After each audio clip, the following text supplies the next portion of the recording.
The evening air was perfect. Not too hot, not too cold, just right for a special celebration. Daniel stepped out of his car and walked around to open the door for his wife, Lisa. She smiled at him, that same smile that had made him fall in love with her 16 years ago. Tonight marked 15 years of marriage, and Daniel wanted everything to be perfect. Lisa smoothed down her elegant navy dress as she stood up. She'd spent weeks planning her outfit for tonight. The Riverside Estate restaurant wasn't just any restaurant. It was the kind of place you saw in magazines. The kind of place where people celebrated the biggest moments of their lives. Daniel had saved up for months to afford this reservation. As a lawyer who spent most of his time helping families who couldn't afford fancy attorneys, he didn't usually splurge like this. But tonight was different. Tonight was about showing his wife how much she meant to him. They walked hand in hand toward the entrance. The restaurant sat right on the waterfront, and through the large windows they could see the sunset painting the sky in shades of orange and pink. Other couples were walking in too, dressed in their finest clothes, laughing and chatting. Daniel felt a flutter of excitement in his chest. He'd been looking forward to this for weeks. The heavy wooden doors opened into a grand lobby. Crystal chandeliers hung from the ceiling, casting a warm glow over everything. Soft piano music drifted from somewhere inside. The smell of expensive food mixed with fresh flowers. Lisa squeezed Daniel's hand and whispered, "This is beautiful." They approached the host stand where a middle-aged man in a crisp black suit stood looking at a leather-bound reservation book. His name tag read, Gerald. He had perfectly combed gray hair and the kind of posture that suggested he took his job very seriously. Daniel smiled politely and said, "Good evening. We have a reservation for 2 at 7:30, under the name Thompson." Gerald looked up slowly. His eyes moved from Daniel's face to Lisa's, then back to Daniel. Something shifted in his expression. It was subtle, but it was there. A slight tightening around his mouth. A coldness that crept into his eyes. He looked back down at his book without saying a word. Daniel waited, his smile still in place. Lisa stood beside him, her hand still in his. Gerald flipped through a few pages, running his finger down the list of names. He flipped back. He flipped forward again. The silence stretched out uncomfortably. Finally, he looked up and said, "I don't see any reservation under that name." Daniel felt a small knot form in his stomach, but he kept his voice calm. "I made it about 3 weeks ago. I got a confirmation email and everything. Would you like me to show you?" He reached for his phone, but Gerald held up a hand. "Sir, if it's not in my book, then there's no reservation." Lisa leaned forward slightly. "Could you check again, please? We definitely made a reservation. This is our anniversary dinner." Gerald's expression didn't change. He didn't even look at the book again.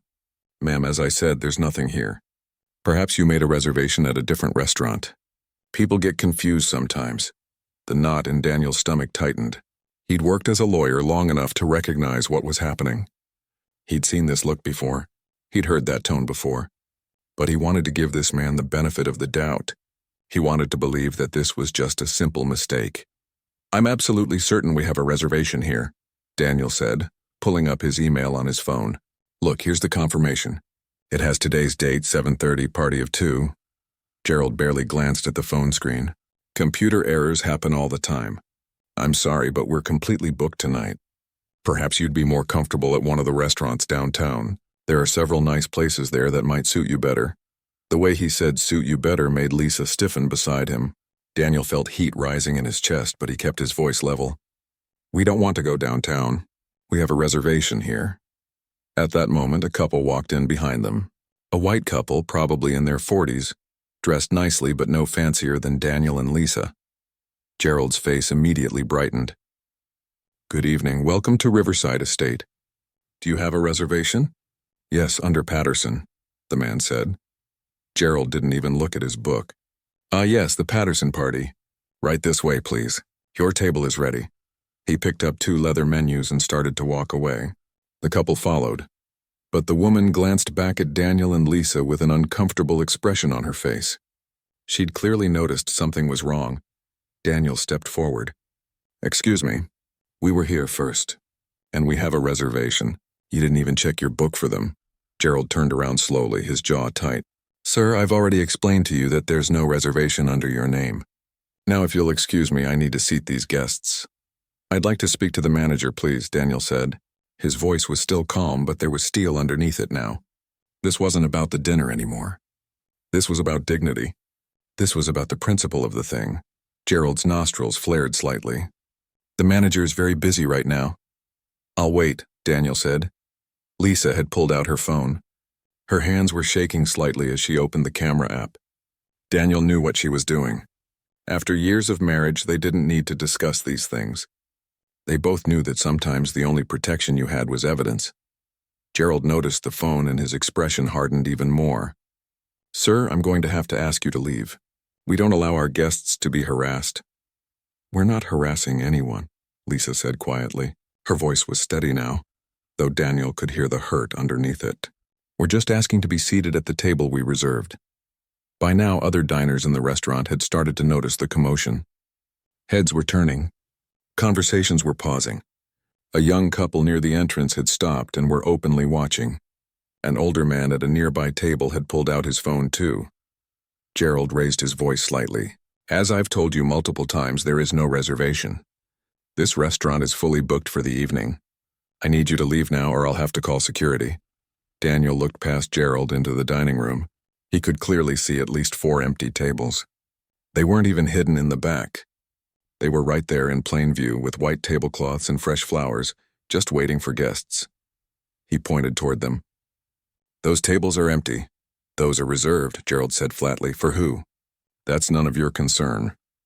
The Patterson couple had stopped a few feet away, clearly uncomfortable with the situation.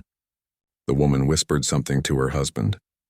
He nodded, and they both turned back toward the entrance, not wanting to be part of whatever was happening. Daniel took a deep breath.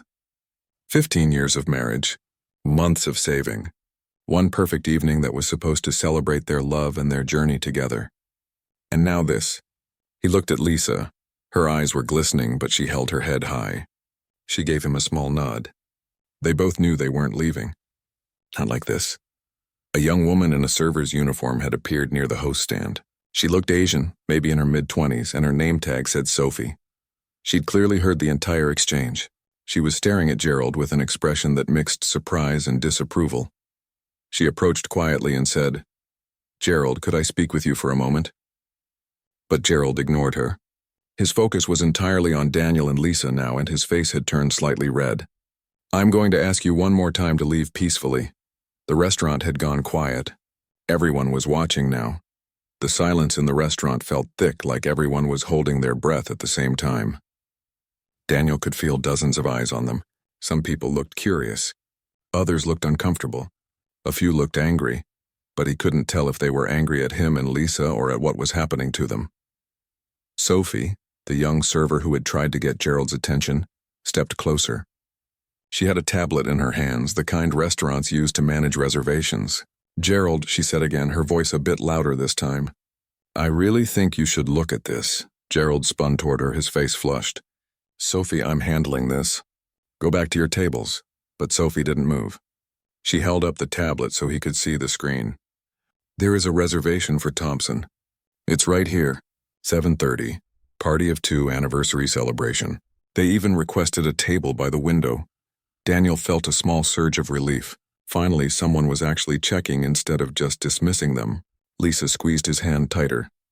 Gerald glanced at the tablet for barely a second before waving his hand dismissively. "That's obviously a computer glitch. The system has been having problems all week. I know what reservations we have tonight, and this isn't one of them." Sophie's eyebrows shot up. "But, Gerald, this is our reservation system. If it's in here, then they have a reservation. And look, they even got a confirmation email." She gestured toward Daniel's phone, which was still showing the confirmation. "I said it's a glitch," Gerald snapped. His voice was getting louder now, attracting even more attention. "I don't have time to argue about this. We have actual guests to seat." The way he said actual guests felt like a slap. Daniel saw Lisa flinch slightly, and something inside him shifted. He'd spent his whole career staying calm in difficult situations. He'd faced hostile judges, aggressive prosecutors, and angry clients. He knew how to keep his composure. But watching his wife hurt on what was supposed to be their special night made his blood boil. Still, he kept his voice steady. "Sir, the reservation is clearly in your system. We drove 40 minutes to get here. We got dressed up. We've been looking forward to this for weeks. All we're asking is to be seated at the table we reserved. And I've told you that's not possible, Gerald shot back. Now I'm going to have to insist that you leave. You're disturbing our other guests. An elderly white couple sitting at a table near the entrance stood up. The man was probably in his 70s, wearing a gray suit that had seen better days but was still neat and pressed. His wife wore a simple floral dress. They walked over slowly and the man cleared his throat. "Excuse me," he said, his voice carrying that slight shake that comes with age, but I couldn't help overhearing. "These folks have a reservation, don't they?" Gerald turned to him and his whole demeanor changed instantly. His shoulders relaxed. His voice became smooth and polite. "Sir, this is a private matter. Please don't concern yourself with it. Let me get someone to bring you some complimentary wine while you wait for your meal." The old man shook his head. "I don't want complimentary wine. I want to know why you're treating these people this way. They showed you their confirmation. That young lady found it in your computer, so what's the real problem here?" His wife nodded beside him. "We've been coming to this restaurant for 10 years. We've never seen you treat anyone like this." Gerald's jaw clenched. "I assure you, sir, ma'am, there's simply been a mistake with their reservation. That's all." "That's not what it looks like to me," the old man said flatly. He turned to Daniel and Lisa. "I'm terribly sorry you're going through this. This is shameful, absolutely shameful." "Thank you," Lisa said softly, and Daniel could hear the emotion in her voice. The old man looked at his wife, and some silent understanding passed between them. She nodded. He turned back to Gerald. "We're going to leave now. We can't enjoy a meal in a place that treats people like this. Please cancel our order."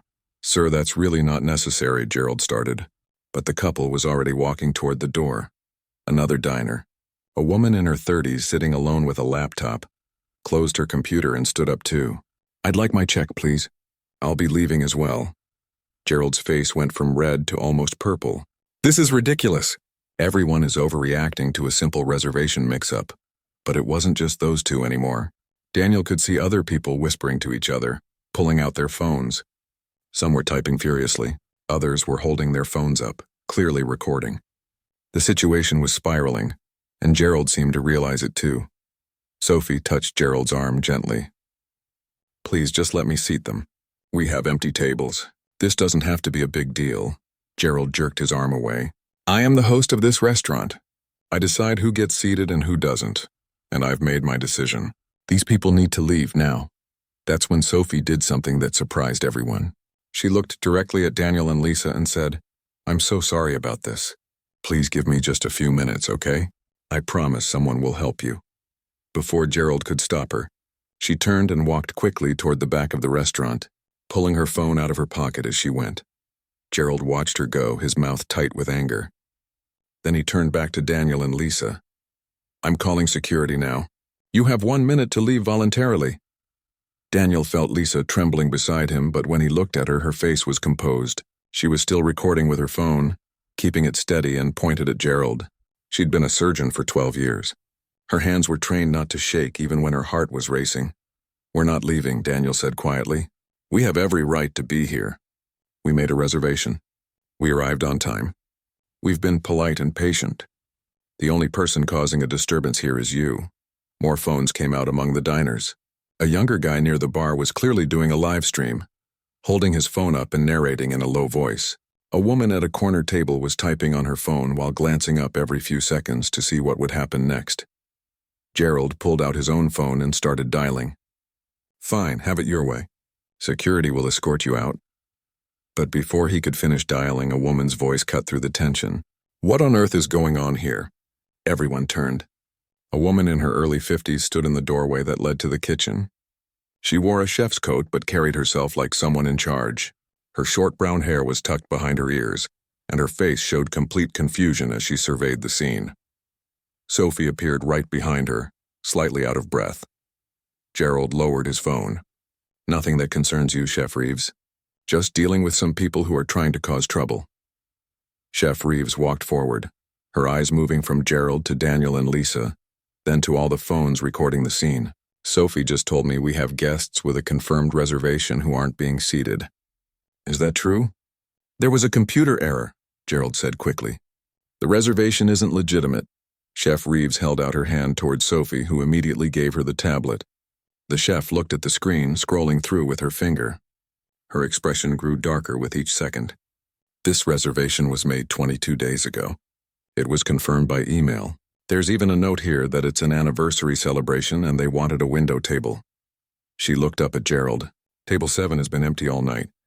Why exactly aren't these guests seated? Gerald's mouth opened and closed, but no words came out. I asked you a question, Chef Reeves said, her voice hard now. Why aren't they seated? The restaurant had gone completely silent. Even the piano music seemed to have stopped, though maybe Daniel just couldn't hear it anymore over the pounding of his heart. Gerald straightened his shoulders, trying to regain some authority.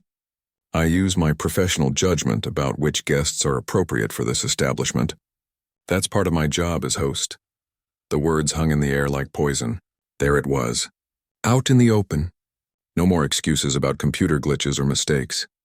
Chef Reeves stared at him for a long moment. Then she turned to Daniel and Lisa. I am so deeply sorry. Please let me personally show you to your table, and your entire meal tonight will be completely on the house. That's not necessary, Daniel started, but she held up a hand. It absolutely is necessary. This is unacceptable, and I'm horrified that it happened in this restaurant. She picked up 2 menus from the host stand and gestured toward the dining room. Please follow me. But before anyone could move, the front doors of the restaurant burst open.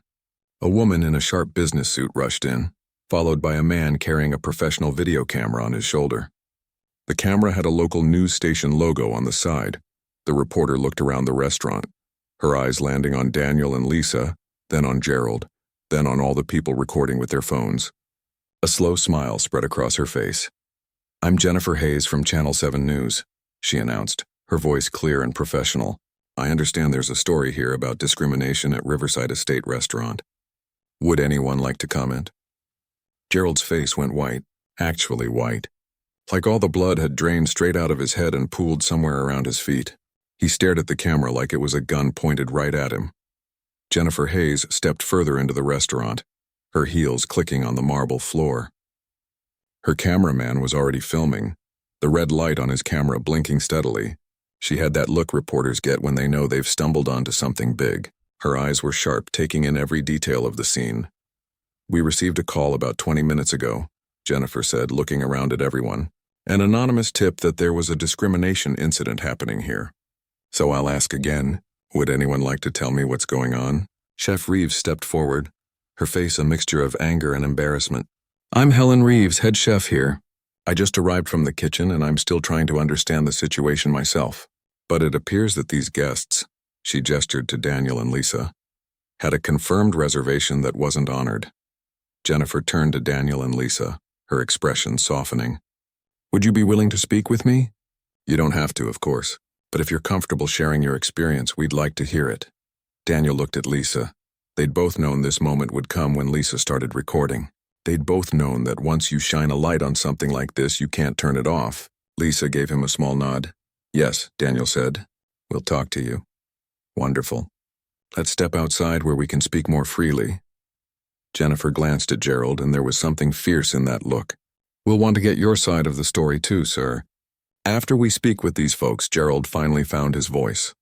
This is private property. You can't just barge in here with cameras. Jennifer smiled, but it wasn't a friendly smile. Actually, this is a public accommodation, which means different rules apply. But if you'd prefer, we can conduct all our interviews on the public sidewalk outside. I'm sure the crowd that's gathering out there would love to hear what's happening. Everyone looked toward the windows. Sure enough, people were stopping on the sidewalk outside, pointing and pulling out their phones. Some were already recording. The restaurant's drama had spilled out into the street. Daniel and Lisa followed Jennifer outside. The evening air hit Daniel's face, cooler now than when they'd first arrived. It felt like hours had passed, but he checked his watch. It had only been 25 minutes since they'd walked through those doors. The cameraman positioned himself to get a good shot with the restaurant's entrance visible in the background. Jennifer pulled out a microphone and did a quick sound check. Then she looked at Daniel and Lisa with genuine compassion in her eyes. Take your time, she said. Just tell me what happened in your own words. Daniel started from the beginning. How they'd made the reservation weeks ago. How excited they'd been. How Gerald had claimed there was no reservation. even though it was clearly in the system. How he'd suggested they try. Restaurants downtown that might suit them better. How he'd seated other guests who arrived after them without even checking his book. Lisa showed Jennifer the video she'd recorded. Jennifer watched it carefully, her jaw tightening as the footage played. When it got to the part where Gerald said he used his professional judgment about which guests were appropriate, Jennifer's eyes flashed with anger. "Can we use this footage?" Jennifer asked. "Yes," Lisa said firmly. "That's why I recorded it. People need to see what happened." Jennifer turned to her cameraman. "Mike, we're going live in 5 minutes. This is the lead story tonight." Mike nodded and started adjusting his equipment. Jennifer spoke into her phone, probably talking to someone back at the station. Daniel heard her say words like discrimination, caught on video, and exclusive interview. More news vans started pulling into the parking lot. Word had gotten out fast. Within minutes, there were 3 more local stations setting up. One reporter Daniel recognized from the morning news. Another from the station that did investigative reports. They all wanted to talk to Daniel and Lisa. But Jennifer had gotten there first and she wasn't about to share. "Sorry, folks," she told the other reporters. "I've got the exclusive on this one. You'll have to wait your turn." Inside the restaurant, Daniel could see chaos unfolding through the windows. Diners were leaving, some stopping to speak with Chef Reeves on their way out. Others were taking photos of Gerald, who stood frozen at his host stand like a statue. Sophie was trying to manage everything, but she looked overwhelmed. A few people came outside and approached Daniel and Lisa. A young black woman in her early 20s walked up with tears in her eyes. "I just want you to know," she said, her voice shaking, "that the same thing happened to me here about 6 months ago. That same man, Gerald. He told me they were fully booked, but I could see empty tables everywhere. I left because I was too embarrassed to fight about it. I wish I'd been as brave as you." Daniel felt his throat tighten. "I'm so sorry that happened to you. I'm not the only one," she said. "My cousin tried to come here for her graduation dinner. Same thing. I think he's been doing this for a while." She gave Lisa a hug, then walked away. But she wasn't the last. Over the next few minutes, 3 more black customers came forward with similar stories. All involving Gerald, all within the past year. One man said he'd complained to the manager at the time, but nothing had happened. Jennifer recorded everything. Each testimony, each story. The pattern was becoming undeniable. Then things really exploded. Mike, the cameraman, showed Jennifer his phone. "It's already trending," he said. "Someone posted their video on social media. It's got 20,000 shares in the last 15 minutes. Jennifer looked at her phone and her eyebrows shot up. "Make that 50,000. And climbing fast." Daniel pulled out his own phone. His social media was blowing up. Friends were tagging him. Strangers were sharing Lisa's video.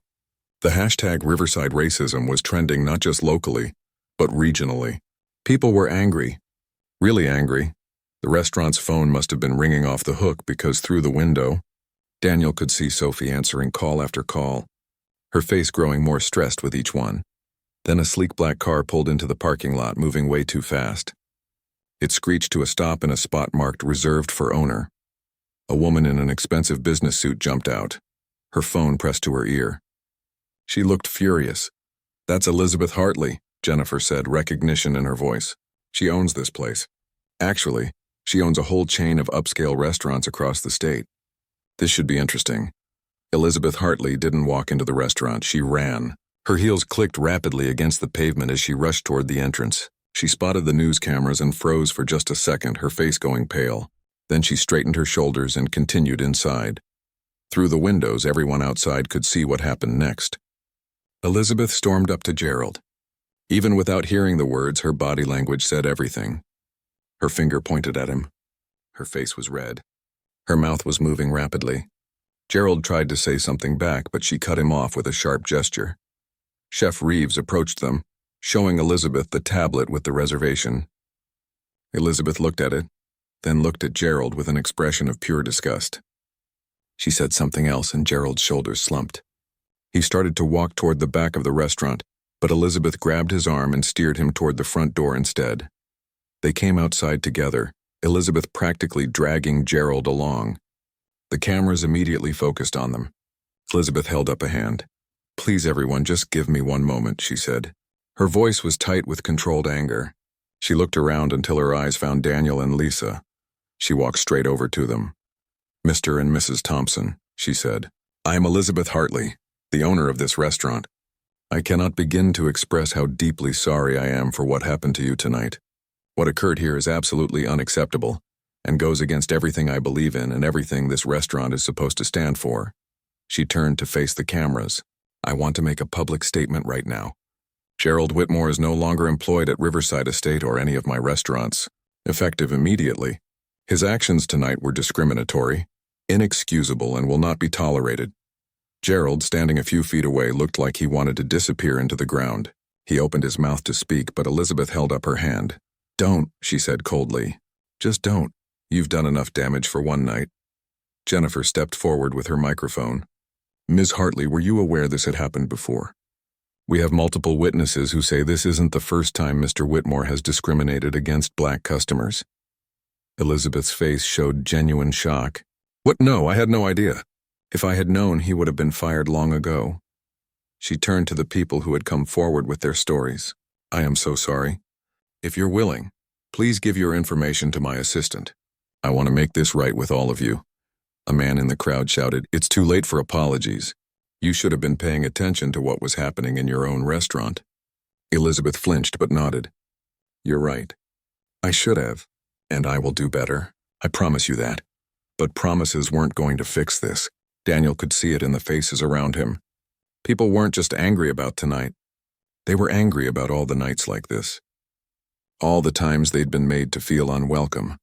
All the times they'd swallowed their dignity and walked away quietly. This time was different. This time the cameras were rolling. This time the whole world was watching. By morning the story was everywhere. Daniel woke up to find his phone completely overwhelmed with notifications. Text messages, emails, voicemails, friend requests from people he'd never met. His social media accounts had thousands of new followers overnight. Lisa sat up in bed next to him, looking at her own phone with wide eyes. Daniel, she said quietly. We're on the national news. He turned on the television. Sure enough, there they were. The footage Lisa had recorded was playing on a major morning show. The hosts were discussing it with serious expressions, using words like systemic racism and unconscious bias.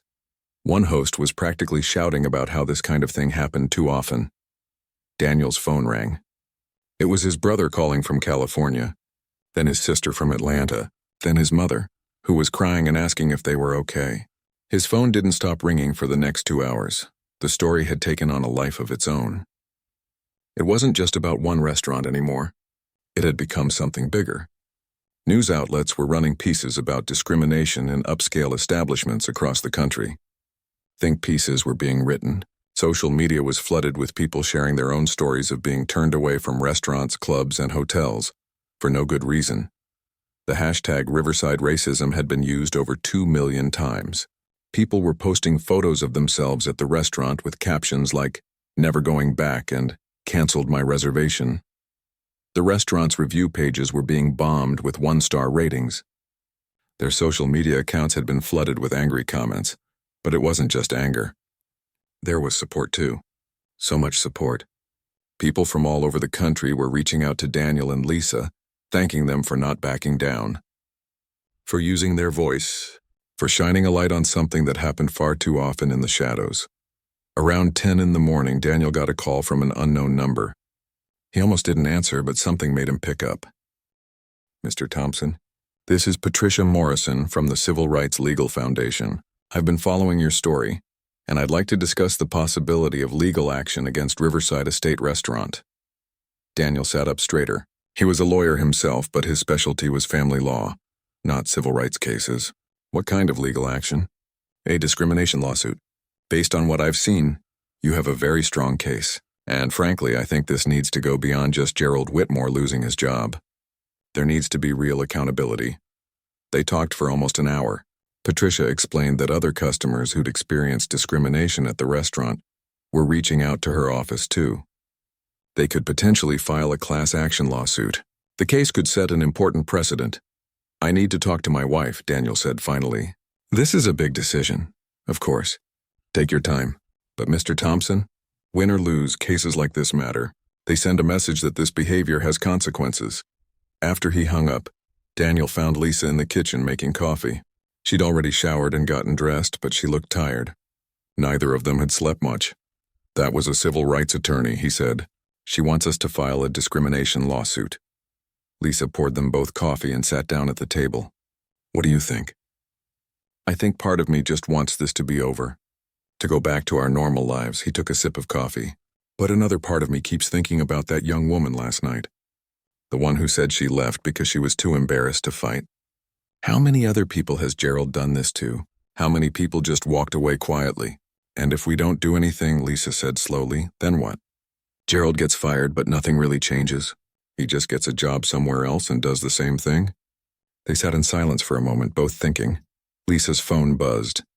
She looked at it and her eyes widened. "Daniel, we've been invited to appear on The Morning View, that big national talk show. They want us on tomorrow." Over the next few days, their lives turned into a whirlwind. They appeared on The Morning View, where the hosts treated them with respect and gave them a platform to tell their story in full. The interview was watched by millions of people. Daniel talked about how exhausting it was to constantly have to prove you belonged in spaces you'd earned the right to be in. Lisa spoke about how many times in her career as a surgeon, she'd had patients question whether she was really qualified, simply because of the color of her skin. They were invited to do more interviews. A podcast, a radio show. Each time they tried to make the same point. This wasn't really about one dinner at one restaurant. It was about dignity. It was about the subtle and not so subtle ways people of color were made to feel unwelcome every single day. Meanwhile, Riverside Estate Restaurant was in freefall. Reservations were being canceled left and right. A major wedding party that had booked the venue for a reception pulled out, costing the restaurant thousands of dollars. Corporate sponsors who had partnerships with Elizabeth Hartley's restaurant group started quietly distancing themselves. 2 other restaurants in her chain saw their business drop significantly just by association. Elizabeth Hartley tried to do damage control.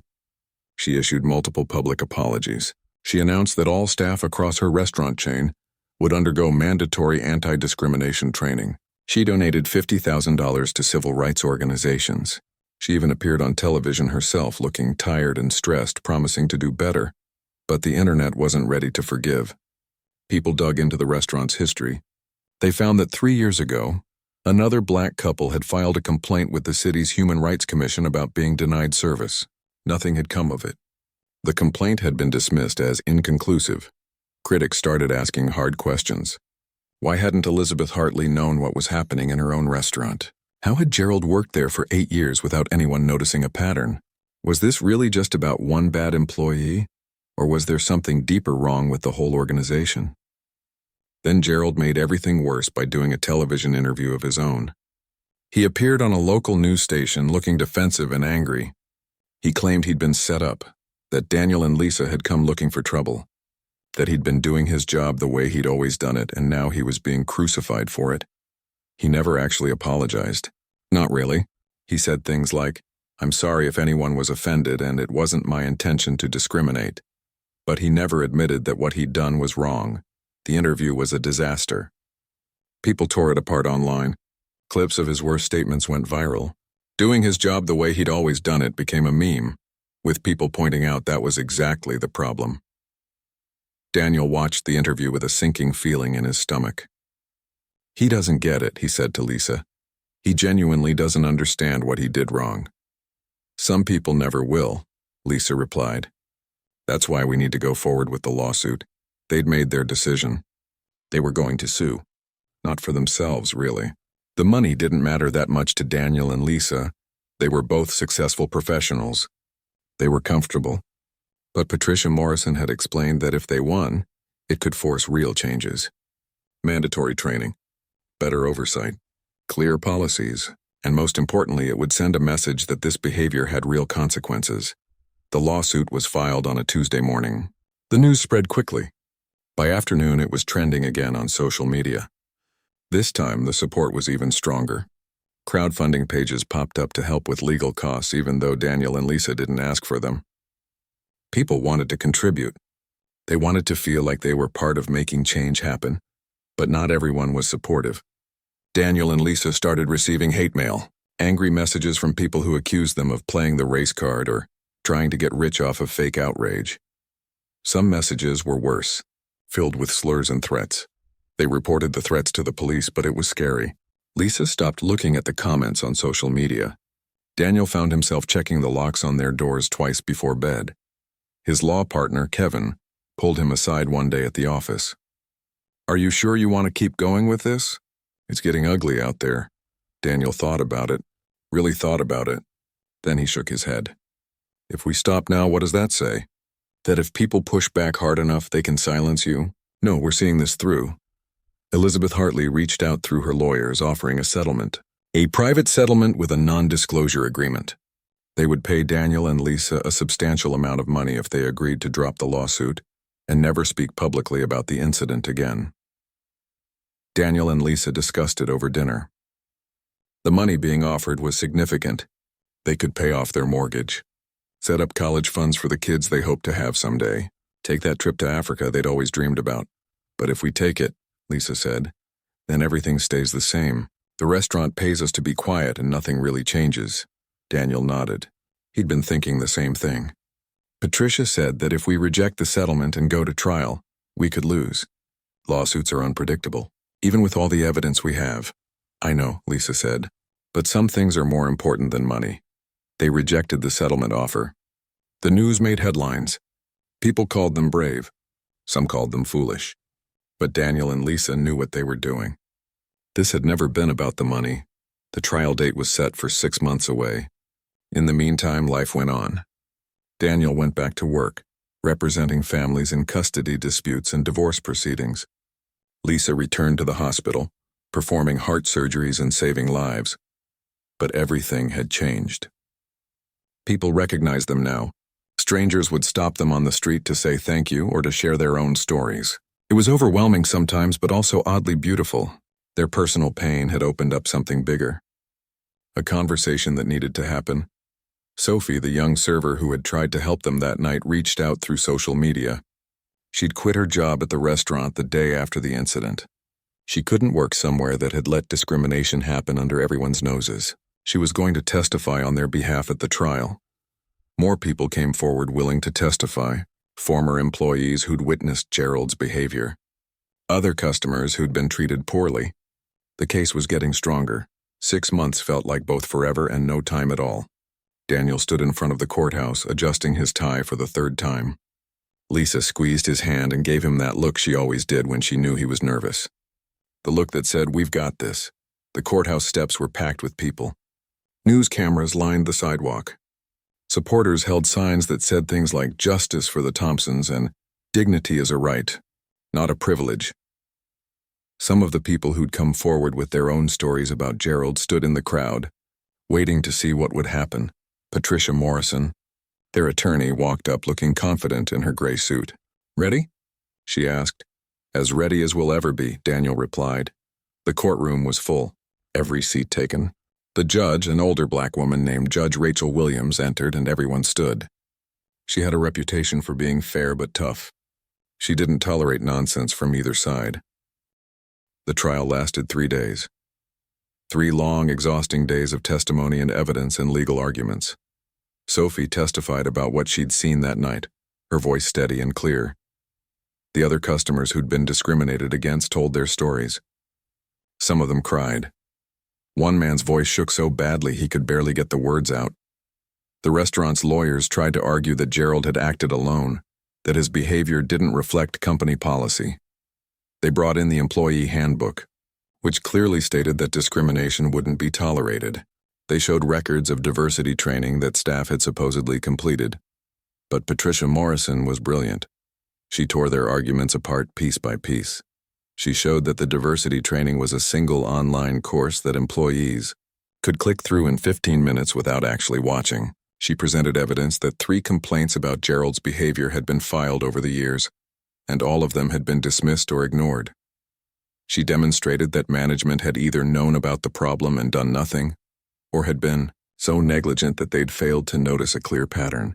Gerald himself was called to testify. He looked smaller somehow, sitting in that witness box. His lawyer had clearly coached him because his answers were careful and measured.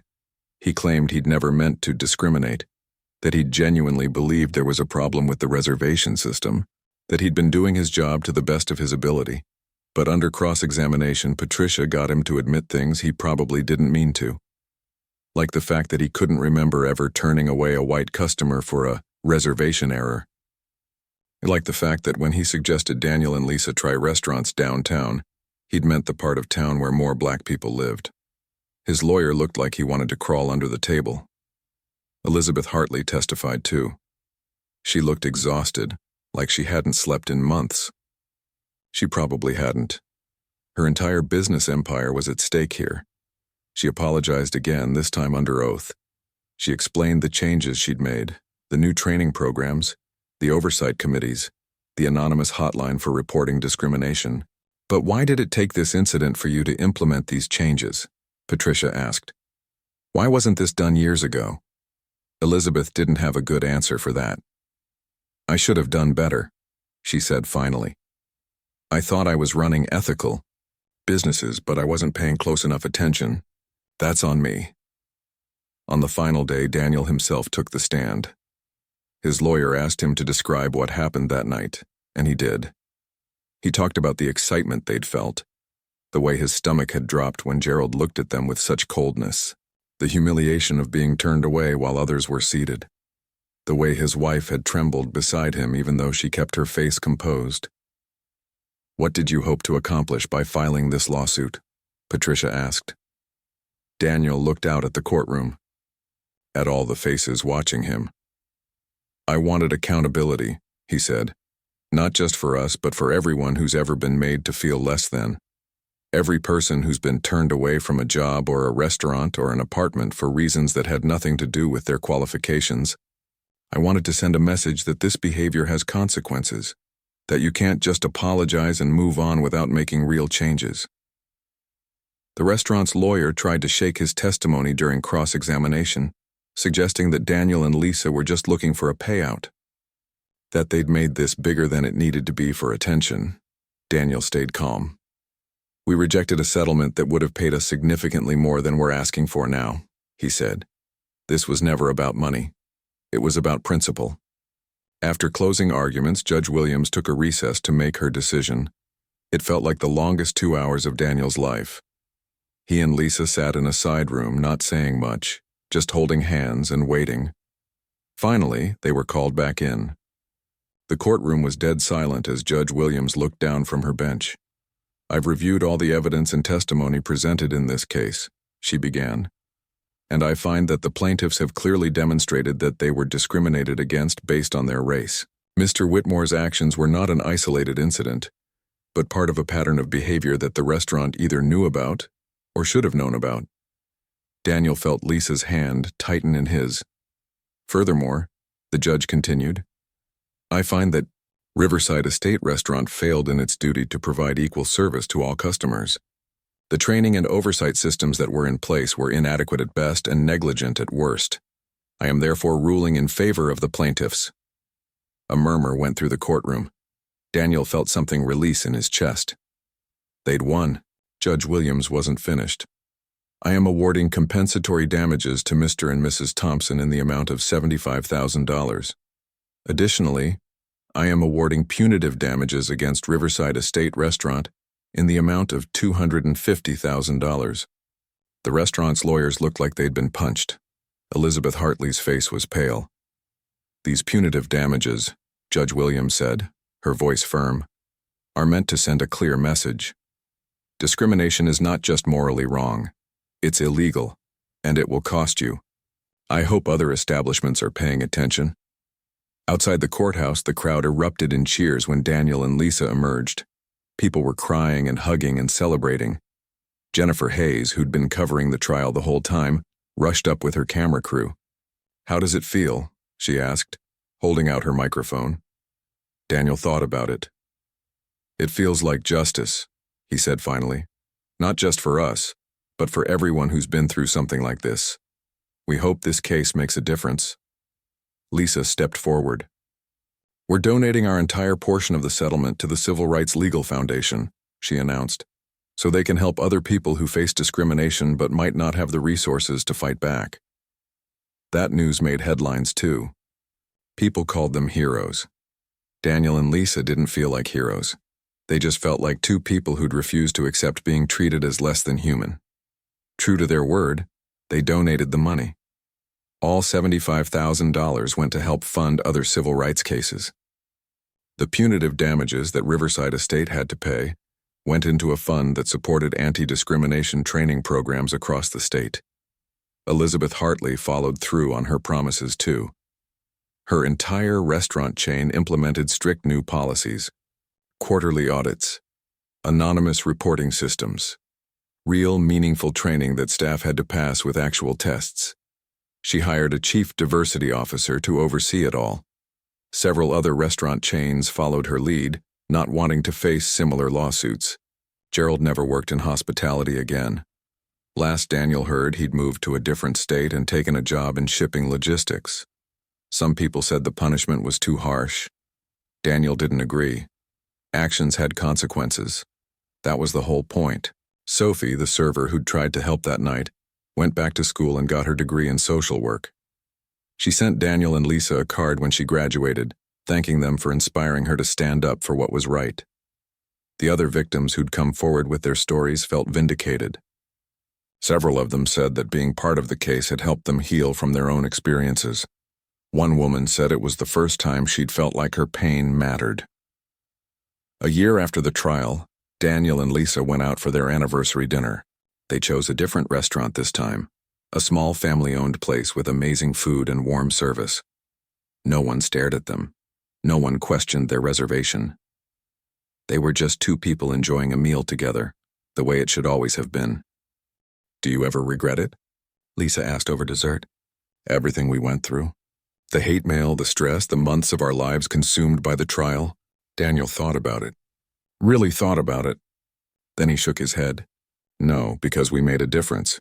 Maybe not a huge one, but something changed because we refused to walk away quietly. We did, didn't we?" Lisa smiled. That beautiful smile he'd fallen in love with all those years ago. They got invited to speak at a conference for restaurant industry professionals. Standing on that stage looking out at hundreds of owners and managers, Daniel felt the weight of responsibility. These people had the power to make their establishments welcoming for everyone, or to allow discrimination to flourish in the shadows. "Dignity isn't something you have to earn," he told them. "It's something every person deserves just by being human. When someone walks through your door, they're trusting you to treat them with respect. Don't take that trust lightly." The speech was met with a standing ovation. Afterward, dozens of people came up to shake their hands and promise to do better. Some of them had tears in their eyes, admitting they'd seen discrimination in their own businesses and hadn't known how to address it. Change was happening, slowly maybe, but it was happening. Daniel and Lisa went home that night exhausted but satisfied. They'd stood up when it would have been easier to walk away. They'd fought when it would have been simpler to accept a settlement and stay quiet. They'd used their pain to create something meaningful, and in the end, that made all the difference, not just for them, but for everyone who came after them. Everyone who would walk into a restaurant and be treated with the dignity and respect they deserved. Maybe because one couple refused to accept anything less. That night, 15 months after what should have been a simple anniversary dinner, Daniel and Lisa finally got their celebration. Just the two of them at home with takeout and candles and each other. It wasn't fancy. It wasn't at an exclusive restaurant. But it was perfect, because they'd won something bigger than a meal. They'd won their dignity back, and they'd helped ensure that others wouldn't have to fight as hard for theirs.